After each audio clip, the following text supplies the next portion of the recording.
നമസ്കാരം.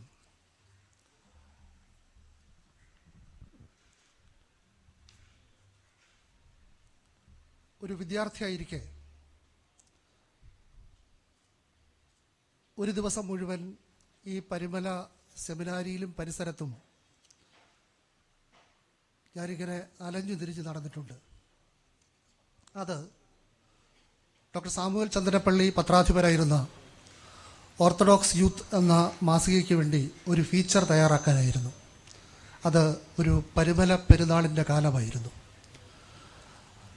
അന്ന് ഈ മാസിക സഭയുടെ ഒരു ഔദ്യോഗിക മാസികയല്ല, ചന്ദ്രപ്പള്ളിയിലെ ഒരു പുരോഹിതൻ്റെ ഒരു സ്വകാര്യ സംരംഭമാണ്. അതിൽ പ്രതിഫലമൊന്നുമില്ലാതെ ഡോക്ടർ സാമുവൽ ചന്ദ്രപ്പള്ളി പത്രാധിപത്യം വഹിക്കുകയാണ്. അപ്പോൾ അദ്ദേഹം ഇങ്ങനെ രചനകൾ, ഫീച്ചറുകളൊക്കെ സംഘടിപ്പിക്കും. ഞാൻ BA പഠിക്കുന്ന കാലമാണ്. അദ്ദേഹവും ഞാനുമായി നല്ല അടുപ്പത്തിലുമാണ്. അതുകൊണ്ട് ഇടയ്ക്കിടയ്ക്ക് എന്നോട് എന്തെങ്കിലും പറയും, ഞാൻ എന്തെങ്കിലുമൊക്കെ എഴുതി കൊടുക്കും. അങ്ങനെ അദ്ദേഹം പറഞ്ഞതനുസരിച്ച് ഈ പരിമലയെക്കുറിച്ച് ആ ഓർത്തഡോക്സ് യൂത്തിൽ എഴുതിയ ഫീച്ചറാണ് മാധ്യമപ്രവർത്തകർ എന്ന നിലയിൽ എൻ്റെ ആദ്യത്തെ രചനയെന്നാണ് എൻ്റെ ഓർമ്മ. ഈ അഴിപ്പുരയിലും ഒക്കെ വന്ന് ഇവിടുത്തെ കാര്യങ്ങളൊക്കെ ചോദിച്ച് മനസ്സിലാക്കി അത് അന്ന് എഴുതിയിട്ടുണ്ട്. ഡോക്ടർ സാമുവൽ ചന്ദ്രപ്പള്ളി തന്നെയാണ് പരിമല മാർ ഗ്രിഗോറിയോസ് എന്ന വലിയ മനുഷ്യൻ്റെ ജീവിതം ഗവേഷണത്തിലൂടെയും രേഖകളിലൂടെയും അവിസ്മരണീയമാക്കിയതെന്നാണ് എൻ്റെ പക്ഷം. അദ്ദേഹത്തിൻ്റെ പാത പിന്തുടർന്നാണ് പിന്നീട് വന്ന അനേകം ആളുകൾ വളരെ ഗൗരവപരമായി ഈ പഠനം നടത്തിയിട്ടുള്ളത്. നമ്മുടെ സെമിനാരി പ്രിൻസിപ്പൽ കരിങ്ങാട്ടിൽ അച്ഛനും വളരെ മനോഹരമായൊരു ഗ്രന്ഥം എഴുതിയിട്ടുണ്ട്. പക്ഷേ ഇതിൻ്റെയൊക്കെ അടിസ്ഥാനം ഡോക്ടർ ചന്ദ്രപ്പള്ളിയുടെ ഗവേഷണമായിരുന്നു.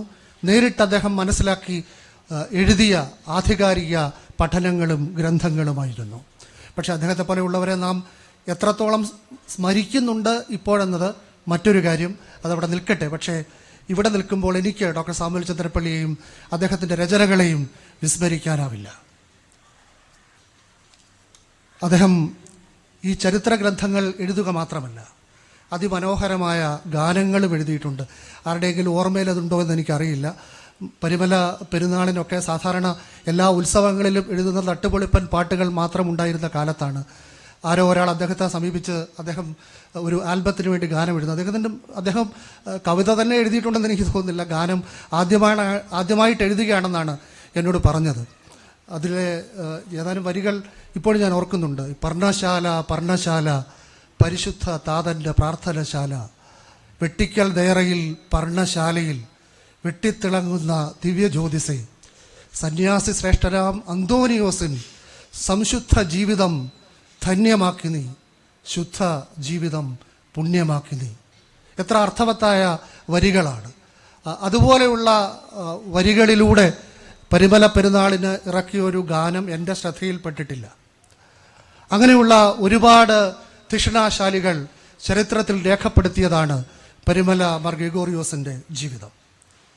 അദ്ദേഹം ആ കാലത്തെ ഒട്ടേറെ സാമൂഹ്യ മാറ്റങ്ങൾക്ക് നേതൃത്വം നൽകിയ ആളായിരുന്നുവെന്നത് ചരിത്രം അത്ര ശക്തമായി രേഖപ്പെടുത്തിയിട്ടില്ല, ഏതാനും ചില സഭാവിശ്വാസികളുടെ ശ്രമത്തിന് അപ്പുറം. പല പുസ്തകങ്ങളിലും ചിതറിക്കിടക്കുന്ന ഒരുപാട് കാര്യങ്ങളുണ്ട്. ഇവിടെ നിൽക്കുമ്പോൾ ഞാൻ ഡോക്ടർ ജേക്കബ് കുര്യൻ അച്ഛൻ്റെ പുസ്തകത്തിലെ ചില സംഭവങ്ങൾ, ഞാനത് അദ്ദേഹത്തിൻ്റെ പേര് പറയുന്നത് പിന്നെ ഞാൻ ഇത് സ്വയം ഉൽപ്പാദിപ്പിച്ചതാണെന്ന് ആരും പറയാതിരിക്കാനാണ്. കണ്ടെത്തൽ എൻ്റേതല്ല, ഞാൻ ആ പുസ്തകത്തിൽ നിന്ന് വായിച്ചതാണ്. അതിലൊന്ന്, ഈ സ്വഭാവ ദൂഷ്യത്തിന് കുപ്രസിദ്ധനായ ഒരു വൈദികനെ പരിമല തിരുമേനി തല്ലി. ഇന്നായിരുന്നെങ്കിൽ എന്ന് ഞാൻ ആലോചിച്ചത് വായിച്ചപ്പോൾ, ഇന്നായിരുന്നെങ്കിൽ എനിക്ക് പരിമല എന്ന് പറയാൻ ബുദ്ധിമുട്ടാണ്. എടാ എന്ന് തുടങ്ങി പിന്നെ യോഹന്നാൻ്റെ സുവിശേഷത്തിലെ ഒരു പദം ഉപയോഗിച്ച് മോനെ എന്ന് അവസാനിക്കുന്ന ഒരു വിളി നാം കേട്ടേന്. അല്ലെങ്കിൽ ഈ പലതരത്തിലുള്ള സഭാ ഗ്രൂപ്പുകളിൽ അങ്ങോട്ടും ഇങ്ങോട്ടുമുള്ള തർക്കങ്ങൾ ഉണ്ടായേനെ. അത് സഭയിൽ തന്നെ ഒരു ഭിന്നതയ്ക്ക് കാരണമായേനെ. രണ്ടു പക്ഷത്തും ആളുകൾ നിലയുറപ്പിച്ചേനെ. പക്ഷെ അവിടെ സംഭവിച്ചത്, തിരുമേനി തന്നെ അദ്ദേഹത്തെ തിരിച്ചു വിളിക്കുന്നു, അദ്ദേഹത്തോട് ഒപ്പം താമസിക്കാൻ പറയുന്നു. ഈ പള്ളിയിൽ കുർബാന ചൊല്ലാൻ പറയുന്നു. കുർബാനയ്ക്ക് മുമ്പ് ആ വൈദികന് മുന്നിൽ പരിമല തിരുമേനി കുമ്പസാരിക്കുന്നു. എന്നിട്ട് ആ കുർബാന അനുഭവിക്കുന്നു. അത്തരമൊരനുഭവം ഒരുപക്ഷെ നമുക്കിപ്പോൾ ചിന്തിക്കാവുന്നതായിരിക്കില്ല. മറ്റ് ഒരു കാര്യം എന്നെ സ്പർശിച്ചത്, അദ്ദേഹത്തിൻ്റെ കുടുംബ വീട് പുതുക്കിപ്പടുത്തപ്പോൾ അദ്ദേഹം ഒരു വലിയ പൊതി കൊടുത്തയച്ചു. അപ്പോൾ ആളുകളെല്ലാം വിചാരിച്ചത് നിറയെ പൈസയായിരിക്കും. അപ്പോൾ അന്നേ മെത്രാച്ചന്മാരെ കുറിച്ച് അങ്ങനെ ഒരു തെറ്റിദ്ധാരണ ജനങ്ങൾക്കുണ്ട്. അത് പരിമല തിരുമേനിയെക്കുറിച്ചും കുറച്ചുപേർക്കുണ്ടായിരുന്നു. പക്ഷെ അവിടെ ചെന്നത് അഴിച്ചു നോക്കിയപ്പോൾ അതൊരു കല്ലായിരുന്നു. അതായത് ആ വീടിൻ്റെ ആധാരശില അദ്ദേഹം വാഴ്ത്തി കൊടുത്തയച്ചതായിരുന്നു. ഇന്നായിരുന്നെങ്കിൽ അതിൻ്റെ എത്ര ചിത്രങ്ങൾ സഭയുടെ എത്ര വാട്സാപ്പ് ഗ്രൂപ്പുകളിൽ പ്രചരിച്ചതിന് അതിൻ്റെ തൂക്കവും കനവും അളവും ഒക്കെ വെച്ച് അത് ചിലപ്പോൾ സ്വർണ്ണക്കട്ടിയാണെന്ന് പറഞ്ഞതിന്, ഇനി കല്ലാണെന്ന് പറഞ്ഞാലും അതിൽ കല്ല് പൊതിഞ്ഞ് മറ്റേ ഈന്തപ്പഴത്തിനുള്ളിലെ സ്വർണ്ണക്കുരു പോലെ എന്തെങ്കിലും ആയിരുന്നെന്ന് പറഞ്ഞതിന്. പക്ഷെ അദ്ദേഹം വാഴ്ത്തി കൊടുത്തയച്ച ശിലയായിരുന്നു അത്. ആ കുടുംബത്തിന് വീട് പുതുക്കി പണിതപ്പോൾ നൽകാനുണ്ടായിരുന്ന സംഭാവന ഒരു കല്ല് മാത്രമായിരുന്നു. മറ്റൊന്ന്, ഈ തിരുവാങ്കുളം കവലയിലെ കുരിശുപള്ളി സ്ഥാപിച്ചതുമായി ബന്ധപ്പെട്ടാണ്. അന്ന് അത് അന്യായമായി കയ്യേറി സ്ഥാപിച്ചതാണ് സഭാംഗങ്ങൾ. അത് കേസായി. ആ സ്ഥലത്തിൻ്റെ ഉടമകൾ കോടതിയിൽ പോയി. സാക്ഷി പരിമല തിരുമേനിയാണ്. പരിമല തിരുമേനി ഒരു ചെറിയ കള്ളം പറഞ്ഞെങ്കിൽ ആ കേസ് സഭാ അംഗങ്ങൾക്ക് അനുകൂലമായി വിധിക്കുമായിരുന്നു. പക്ഷേ അദ്ദേഹം കള്ളസാക്ഷി പറഞ്ഞില്ല. അദ്ദേഹം സത്യം പറഞ്ഞു, സഭാംഗങ്ങളെ ശിക്ഷിച്ചു. ഇന്നായിരുന്നെങ്കിലും ഒന്ന് ആലോചിച്ച് നോക്കൂ. അത് സഭയിൽ സുന്നഹദോസിലൊക്കെ പ്രശ്നമാവുകയും ഏറ്റവും കുറഞ്ഞതൊരു 3 മാസത്തേക്ക് ആ മെത്രാപ്പോലീത്തെ ചുമതലകളിൽ നിന്ന് മാറ്റി നിർത്തുകയും ചെയ്യുമായിരുന്നു. അതൊന്നും അവിടെ സംഭവിച്ചില്ല. അതുകൊണ്ടൊരു ഗുണമുണ്ടായി. ഈ സ്ഥലത്തിൻ്റെ ഉടമകളായ അവർ ഹൈന്ദവരാണ്. അവർ ഈ തിരുമേനിയുടെ ജീവിത ദൈർമല്യവും സത്യസന്ധതയും കണ്ടിട്ട് അവർ പറഞ്ഞു, ഞങ്ങൾക്ക് ഈ സ്ഥലം വേണ്ട, ഇതാ പള്ളിക്ക് ഞങ്ങൾ കൊടുക്കുന്നു, കേസും വേണ്ട, അവരെ ശിക്ഷിക്കുകയേ വരുത്. അങ്ങനെ ആ സ്ഥലവും കുരിശുപള്ളിയും അവിടെ കിട്ടി. ആ കുരിശ് ഇപ്പോഴും അവിടെ ഉണ്ടെന്നാണ് ചില പുസ്തകങ്ങളിൽ രേഖപ്പെടുത്തിയിരിക്കുന്നത്. മറ്റൊന്ന് ഞാൻ വായിച്ചത്, രോഗക്കിടക്കയിൽ ഏതാണ്ട് 1901 കാലത്ത് 2 അദ്ദേഹം മരിക്കുന്നു. അദ്ദേഹത്തിന് 2 ആഗ്രഹങ്ങളായിരുന്നു ബാക്കിയുണ്ടായിരുന്നത്. ഒന്ന്, ഈ പരിമല സെമിനാരി കെട്ടിടത്തിൻ്റെ ബാക്കി പണി പൂർത്തിയാക്കണം. പിന്നെ തിരുവല്ലയിൽ പണി തുടങ്ങിയ സ്കൂളിൻ്റെ MGM സ്കൂളിൻ്റെ പണി പൂർത്തിയാക്കണം. ആ സമയത്ത് അതിനുള്ള പണം കണ്ടുപിടിക്കലായിരുന്നു അദ്ദേഹത്തിൻ്റെ മുന്നിലുള്ള ഏക ആഗ്രഹം. അദ്ദേഹം അപ്പോൾ ഒരു സ്വപ്നം കണ്ടെത്രേ. അദ്ദേഹം പറഞ്ഞതാണ് കൂടെയുള്ള വൈദികരോട്, ഈ പള്ളിയുടെ മദ്ബഹയുടെ വടക്ക് ഭാഗത്തൊരു നിക്ഷേപമുണ്ട്, അതുകൊണ്ട് ഈ ചെലവുകളൊക്കെ നടക്കുമെന്ന്. അപ്പം അന്ന് വട്ടശ്ശേരിൽ മൽപ്പാനോട് പറഞ്ഞപ്പോൾ അദ്ദേഹം പറഞ്ഞതൊക്കെ വെറും തോന്നലാണ്, ഒരു കാര്യമില്ല എന്ന് പറഞ്ഞു. അധികം വൈകാതെ തിരുമേനി മരിച്ചു. ആ ഭാഗത്ത് അദ്ദേഹത്തിൻ്റെ ഖബറുണ്ടായി.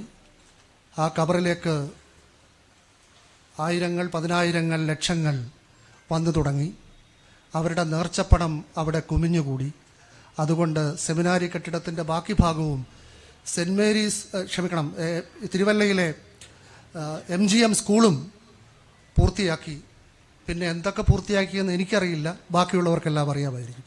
പക്ഷേ അദ്ദേഹം ചൂണ്ടിക്കാണിച്ച ആ നിധിയുടെ സൂക്ഷിപ്പുകാർ വളരെ ശ്രദ്ധിക്കണമെന്നാണ് എനിക്ക് പറയാനുള്ളത്.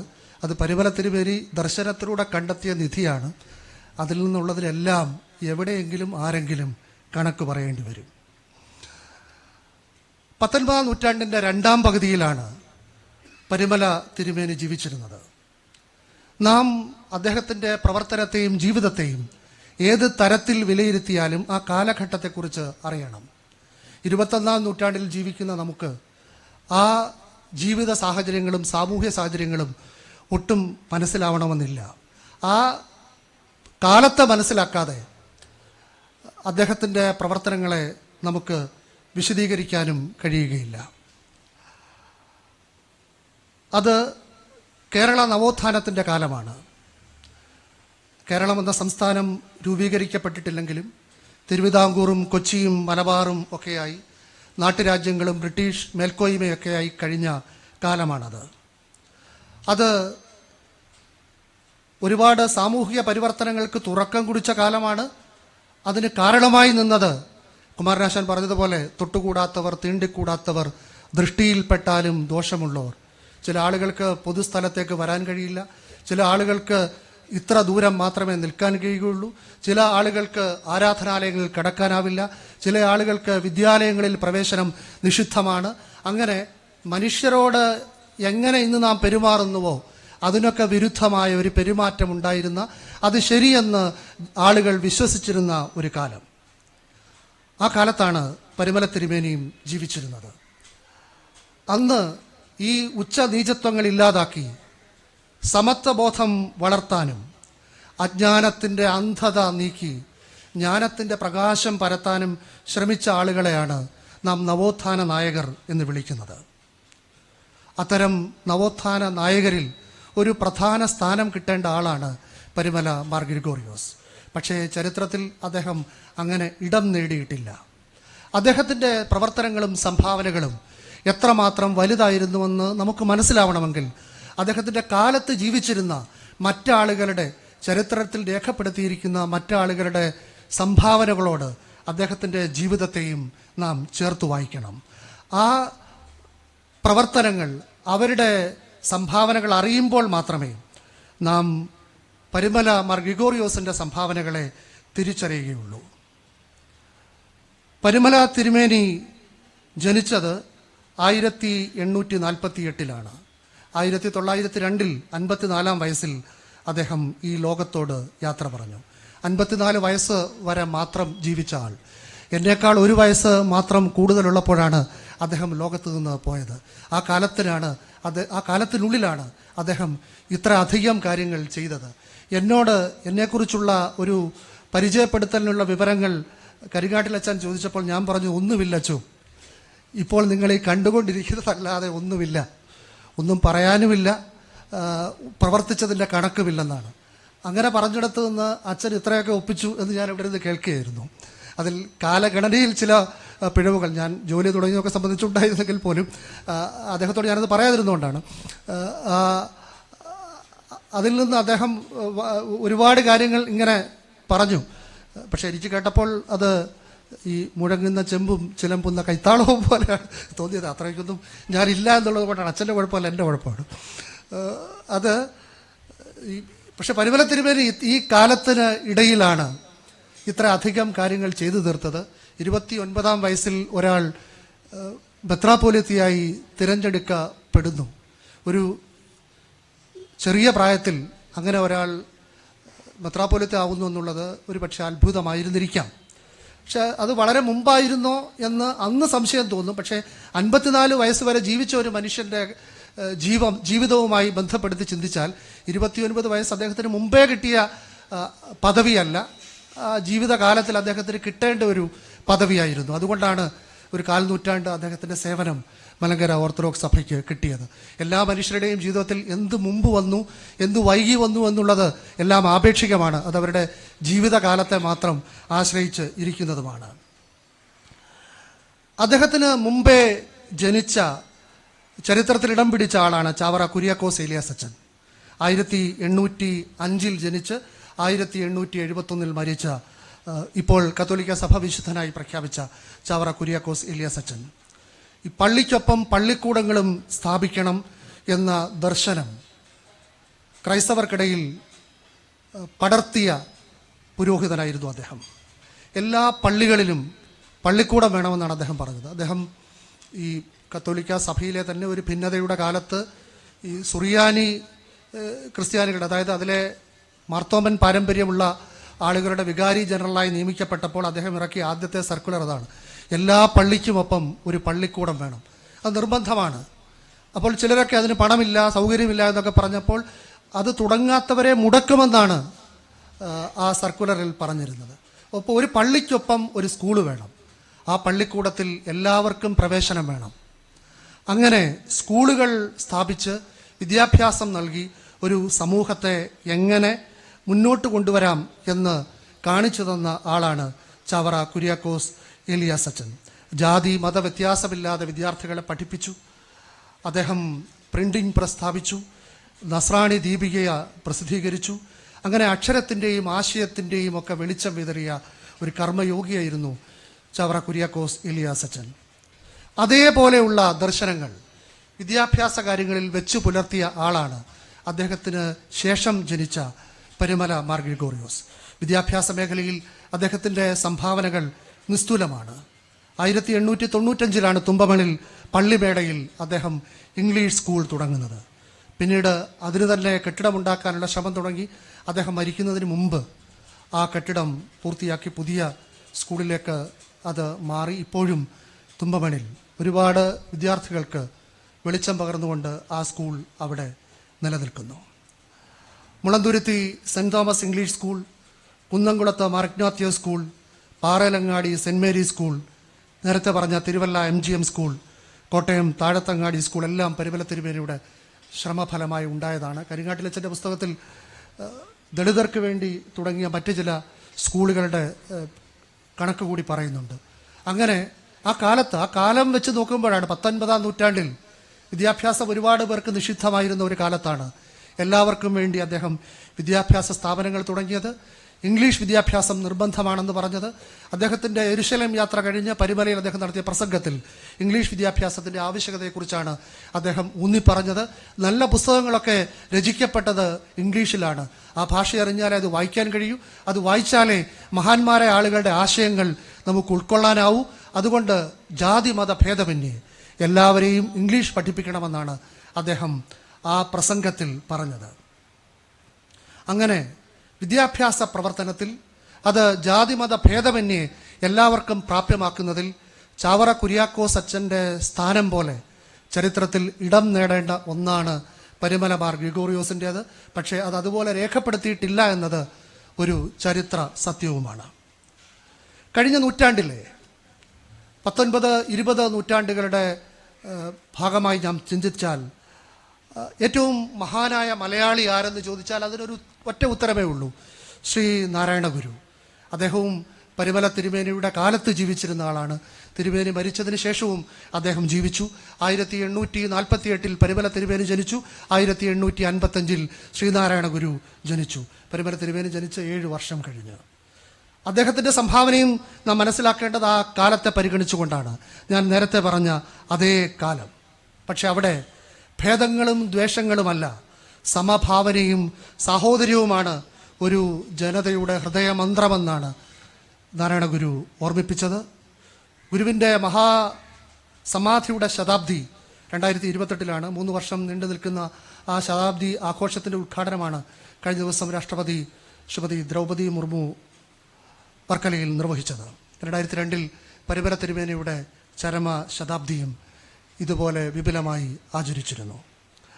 എളിമയുടെയും ഒരുമയുടെയും മഹനീയമായ സന്ദേശമാണ് ശ്രീനാരായണ ഗുരു നൽകിയത്. ഒരു ജാതി, ഒരു മതം, ഒരു ദൈവം, മനുഷ്യരെന്ന അദ്ദേഹത്തിൻ്റെ സന്ദേശം ഈ ദേശകാലാധിവർത്തിയായി നിലകൊള്ളുന്നതാണ്. ആലുവയിലെ അദ്വൈതാശ്രമത്തിൽ ഗുരു വിളിച്ചു ചേർത്ത ഏഷ്യയിലെ തന്നെ ആദ്യത്തെ സർവമത സമ്മേളനം മുന്നോട്ട് വെച്ച ആശയം അതിപ്രധാനമാണ്. വാദിക്കാനും ജയിക്കാനുമല്ല, അറിയാനും അറിയിക്കാനുമാണ് എന്നാണ് ആ സമ്മേളനത്തിൻ്റെ പ്രവേശന കവാടത്തിൽ അദ്ദേഹം എഴുതി വച്ചത്. അറിവിൽ നിന്നും അനുകമ്പയിൽ നിന്നുമാണ് യഥാർത്ഥ വിമോചനം ഉണ്ടാകുന്നതെന്നാണ് ശ്രീനാരായണ ഗുരു വിശ്വസിച്ചത്. അയിത്തത്തിനും തീവ്രമായ ജാതിബോധത്തിനും അന്ധവിശ്വാസം നിറഞ്ഞ മതാചാരങ്ങൾക്കുമെതിരെ നിലകൊണ്ട മഹിതാചാര്യൻ തന്നെയായിരുന്നു ശ്രീനാരായണ ഗുരു. ആത്മാഭിമാനവും വിദ്യാഭ്യാസവുമാണ് അധസ്ഥിതരെന്ന് കരുതപ്പെടുന്ന മനുഷ്യരുടെ ഉയർച്ചയ്ക്ക് അടിസ്ഥാനമാകേണ്ടതെന്നാണ് അദ്ദേഹം വിശ്വസിച്ചത്. ഒരാളുടെ യഥാർത്ഥ ആത്മീയത ധാർമ്മിക ജീവിതത്തിലും മനുഷ്യ സമത്വത്തിലും അധിഷ്ഠിതമാണെന്നാണ് ഗുരുവിനെ പോലെ പരിമല തിരുമേനിയും വിശ്വസിച്ചത്. വിദ്യ കൊണ്ട് പ്രബുദ്ധരാകാനാണ് ശ്രീനാരായണ ഗുരു ആവശ്യപ്പെട്ടത്. പരിമല തിരുമേനിയും സമാനമായ ആഹ്വാനമാണ് ഇംഗ്ലീഷ് വിദ്യാഭ്യാസത്തിലും സാമൂഹ്യ സമത്വത്തിലും നൽകിയത്. അധസ്ഥിതരായി കഴിഞ്ഞിരുന്ന ആളുകൾ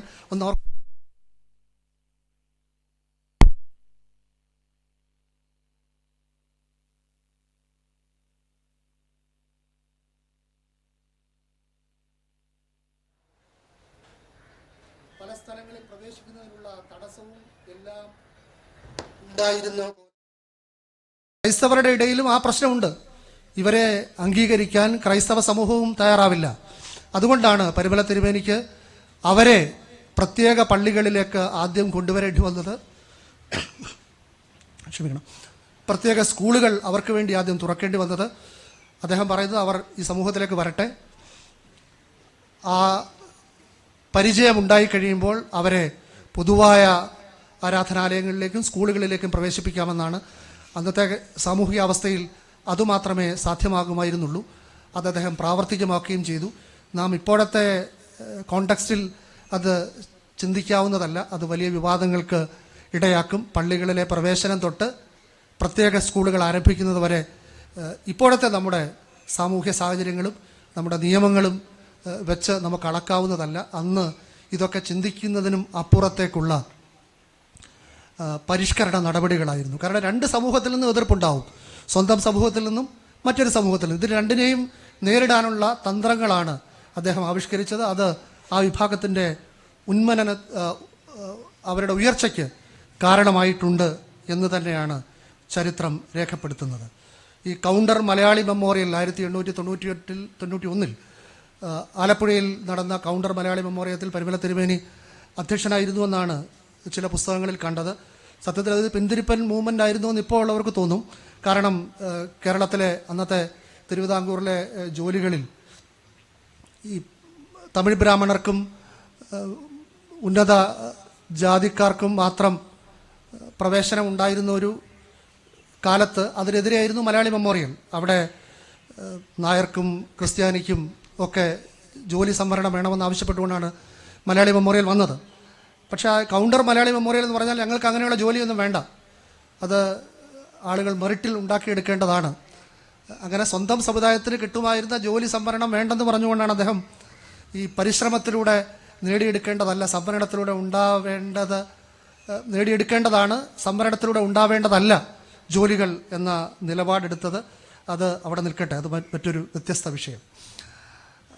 അധസ്ഥിതരുടെ ഉന്നമനം ക്രൈസ്തവ ദൗത്യമായി തിരുമേനി ഏറ്റെടുത്തു.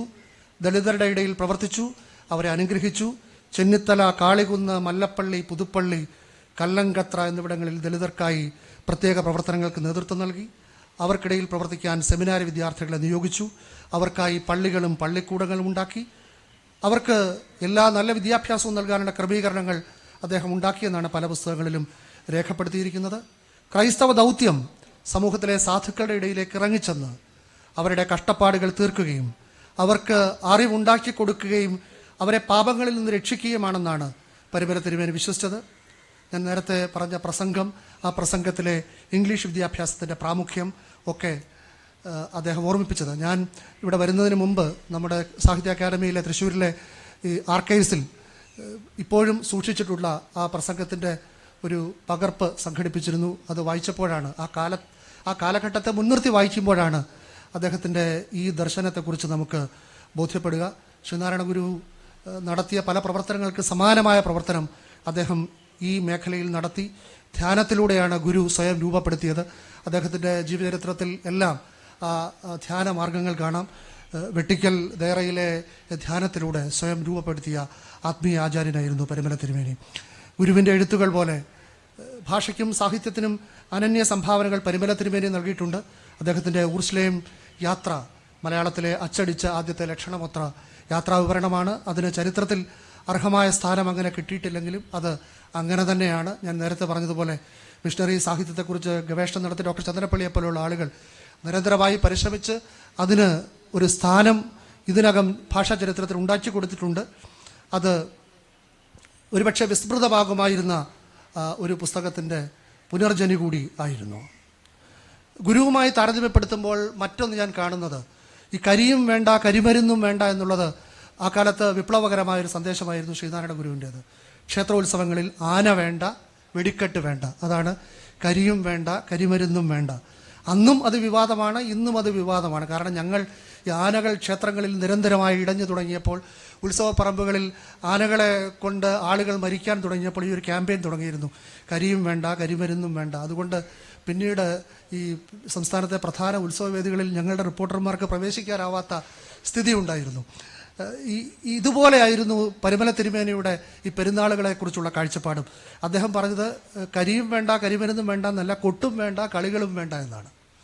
ഇപ്പോൾ കൊട്ടും കളികളും വേണ്ട എന്ന് തീരുമാനിക്കുകയും ക്ഷമിക്കണം, ഇവിടെ വരാൻ കഴിയാത്ത വിധമുള്ള ആരോഗ്യ പ്രശ്നം ഉണ്ടായിരുന്നു.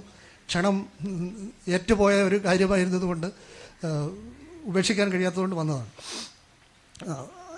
അദ്ദേഹം പല സ്ഥലങ്ങളിലും ഇത്തരം കൊട്ടും കളിയും നിരോധിച്ചിട്ടുണ്ട്. അത് അദ്ദേഹത്തെക്കുറിച്ച് അക്കാലത്ത് വലിയ ദുഷ്പ്രചാരണങ്ങൾക്കിടയാക്കിയിട്ടുണ്ട്. അദ്ദേഹം പെരുന്നാൾ മുടക്കുകാരനാണ്, ദുഷിപ്പുകാരനാണ് എന്നൊക്കെയാണ് അക്കാലത്ത് ആളുകൾ പറഞ്ഞത്. നാം ഒരു കാലത്തിനിപ്പുറമാണ് വിശുദ്ധരായി മാത്രം ആളുകളെ ആരാധിക്കുന്നത്. അവരുടെ ജീവിതകാലത്ത് അവരിപ്പോൾ എത്രമേൽ ആരാധിക്കപ്പെടുന്നോ അതിൻ്റെ എത്രയോ ഇരട്ടി ദുഷിപ്പുകൾ കേട്ടിട്ടുണ്ടാവും. അതുകൊണ്ട് അദ്ദേഹവും ഈ പെരുന്നാൾ മുടക്കുകാരനും ദുഷ്പേരുകാരനുമൊക്കെയായി നടന്നിട്ടുണ്ട്. ഒടുവിൽ അദ്ദേഹം ഈ നമ്മുടെ പുതുപ്പള്ളി പെരുന്നാൾ മുടക്കി എന്ന ആക്ഷേപവും കേട്ടു. അതിന് അദ്ദേഹം ഒരു വിശദീകരണം കൊടുത്തിരുന്നു. സ്വന്തം കുടുംബത്തിന് അതൊരു സ്വകാര്യ കൽപ്പനയായുണ്ട്, ഞാനത് മുടക്കിയതല്ല, അതിൻ്റെ കാരണം മറ്റു പലതുമാണ്. ഞാൻ ആ ദിവസം തിരുവല്ലയിലായിരുന്നു, അവിടുത്തെ കൊട്ടും കളിയും ഞാൻ നിരോധിച്ചിട്ടുണ്ട്. പുതുപ്പള്ളിയിലേത് പാത്രിയർക്കീസ് ബാവയുടെ മുമ്പേ ഉണ്ടായിരുന്ന ഒരു കൽപ്പനയുടെ ഭാഗമായി നിയന്ത്രിക്കപ്പെട്ടതാണ് എന്ന്. അങ്ങനെ ഈ പെരുന്നാളുകളെ അല്ല അദ്ദേഹം എതിർത്തത്, പക്ഷേ അതിലുള്ള അനാവശ്യമായ ആചാരങ്ങളെയാണ്.